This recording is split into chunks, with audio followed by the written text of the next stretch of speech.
Hello students, NIOS DElEd को लेकर आप सभी के मन में काफ़ी सारे प्रश्न जो हैं एक के बाद एक आ रहे हैं। जब से तरह तरह के न्यूज़ सामने निकल के आ रही है, आप सभी को इस वीडियो में बताएंगे कि आखिरकार क्या वजह थी जिस वजह से सुप्रीम कोर्ट ने एनआईओएस के मुद्दों पर इस तरह के कुछ निर्णय दिए और कहीं ना कहीं आगे आने वाले समय में एनआईओएस डीएलएड से जो लोग अभी तक कहीं ना कहीं पे जॉब कर रहे हैं या फिर करने वाले हैं, उनके लिए क्या कुछ परेशानी हो सकती है या फिर इसका क्या कुछ समाधान हो सकता है आगे चलकर,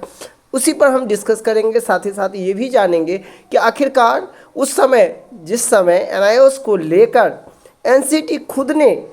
इस चीज़ को मेंशन किया था कि किस तरह से एनआईओएस जो है उन सारे शिक्षकों को करवाया जाएगा, किस तरह से ये प्रोग्राम डिजाइन की जाएंगी, इस सारे चीज़ों के विषय में आपको पता होगा। 22 सितंबर 2017 को खुद एनसीटी ने इसको लेकर एक पत्र जारी किया था। आप देखेंगे तो यहाँ स्पष्ट दिया गया है डीएलएड ओडीएल मोल, जो कि आपको पता ही होगा ऑनलाइन पोर्टल पर जो है कहीं ना कहीं ये एमएचआरडी के निगरानी में हुआ था। लेकिन इतना बड़ा कोर्स जिसमें आप समझ सकते हैं कि 19 लाख कैंडिडेट जो हैं इसमें शामिल हुए थे और कहीं ना कहीं 19 लाख कैंडिडेट जो हैं वो डीएलएड की मान्यता ली थी, डीएलएड कोर्स किए हुए थे। लेकिन एकाएक हम कह सकते हैं इतने वर्षों के बाद आखिरकार कौन सा ऐसा वजह था जिस वजह से आज एनआईओएस से डिग्री लिए हुए कैंडिडेट के लिए एक कह सकते हैं कि बहुत बड़ा मुसीबत सामने आ चुका है। आप सभी को जानकारी के लिए बता दें कि सबसे यदि बात देखा जाए सुप्रीम कोर्ट में इस मैटर को लेकर तो बार बार ये इसी चीज़ का मेंशन किया गया है 18 महीने का। तो सबसे पहले मैं आप सभी को ये बता दूं, उसमें सबसे जो मेन पॉइंट जो आप जजमेंट पढ़ेंगे उसमें इसी बात का जिक्र किया गया है कि ये जो कोर्स था वो मूल रूप से उन टीचरों के लिए था, उन शिक्षकों के लिए था जो पहले से कार्यरत थे। लेकिन सवाल है सुप्रीम कोर्ट ने इस चीज़ को, इस बात को लेकर क्लियर किया है कि इस कोर्स के आधार पर आप यदि नए जगह नई भर्ती में शामिल होना चाहते हैं तो इससे आपको वंचित रखा जाएगा। सवाल है कि चूँकि आपको पता ही होगा कि एनसीटी जो अपना रूल बनाते हैं, जिसके लिए वो गजट अपना बनाते हैं, कहीं ना कहीं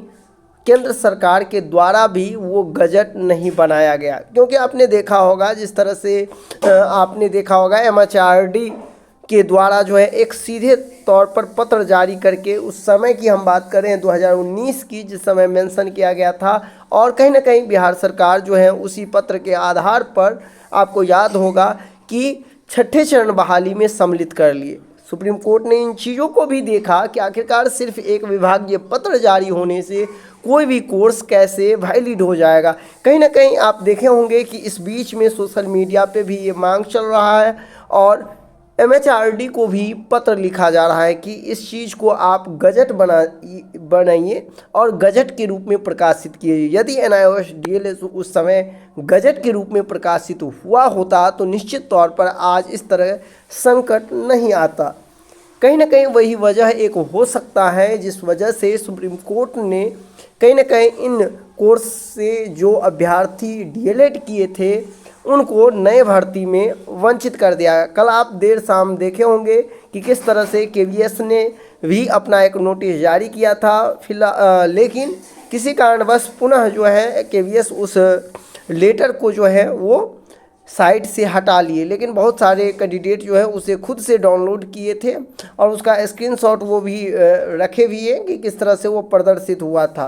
ठीक है, लेकिन सवाल है कि अब क्या होगा। मान लीजिए सुप्रीम कोर्ट जब आप फैसला सुना दिए तो अब अभ्यर्थी के पास कौन कौन से विकल्प हो सकते हैं। तो सबसे बड़ा जो विकल्प है वो ये कि आपको पता ही होगा जब सुप्रीम कोर्ट अब फैसला दे चुके हैं तो रिव्यू पेटिशन, आपको बता दें कि जल्द ही एनआईओएस के टीम के द्वारा रिव्यू पेटिशन जो है वो सुप्रीम कोर्ट में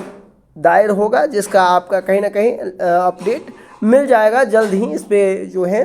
जो टीम के लोग हैं वो कार्य कर रहे हैं। दूसरी बात जो अभी हम बात कर रहे हैं बीपीएससी टीआरई 1 की हम बात करें और 2 की बात करें, इसको लेकर तो देखिए इसको लेकर चूँकि ये मैटर जो है वो बिहार सरकार के अंदर है और बिहार के शिक्षा विभाग को इस पर निर्णय लेना है, तो इस पर कहीं ना कहीं बिहार सरकार जो है अपना कानूनी सलाह लेंगे और उनको यदि लगेगा ऐसा कि इस पर कोई ना कोई प्रतिक्रिया देनी चाहिए या कोई लेटर जारी होना चाहिए तो वो जारी करेंगे। अन्यथा अभी जो है जब तक रिव्यू पिटीशन में जाते हैं NIOS के जो कैंडिडेट हैं तब तक कहीं ना कहीं शिक्षा विभाग अभी इस मुद्दे पर कोई भी लेटर जारी करने वाले नहीं हैं, ऐसा लग रहा है। लेकिन चूंकि सबसे बड़ी बात वो है